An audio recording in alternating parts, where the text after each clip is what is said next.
Hello అండి, ఈరోజు మనము చాలా టేస్టీగా ఉండేటువంటి జీడిపప్పు చికెన్ పకోడీ అనేది ఎలా ప్రిపేర్ చేసుకోవాలో ఒకసారి చూసేద్దామా. టేస్ట్ బాగుంటుంది, రెసిపీ కూడా చాలా ఈజీ అండి. దీనికోసము ఒక 6 నుంచి 7 వరకు గ్రీన్ చిల్లీస్ తీసుకోండి.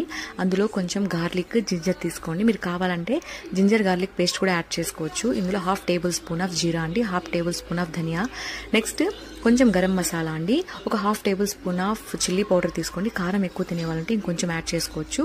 కొంచెం పసుపు అండి, కొంచెం కస్తూరి మేతి వేసి బాగా గ్రైండ్ చేసుకొని ఒక పేస్ట్ లాగా చేసుకుందామండి.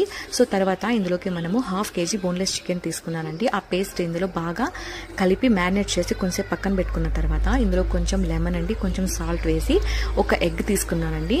తర్వాత అందులోకి ఎగ్ వేసి బాగా కలిపి ఇందులో 1 table spoon of maida, 1 table spoon of corn flour వేసి బాగా మిక్స్ చేసుకోండి. కావాలంటే ఫుడ్ కలర్ కూడా యాడ్ చేసుకోండి, లేదంటే స్కిప్ చేయొచ్చు. కాజు అండి, మీకు ఎంత కావాలంటే అంత యాడ్ చేసుకోవచ్చు. ఇది కూడా బాగా మిక్స్ చేసి ఇంకా పకోడీ లాగా మనము డీప్ ఫ్రై చేసుకోవడమే. చూస్తున్నారు కదా ఎలా వచ్చిందో. టేస్ట్ కూడా చాలా బాగుందండి. అందులోకి మీరు కావాలంటే కొన్ని గ్రీన్ చిల్లీస్ కూడా ఫ్రై చేసేసుకోండి.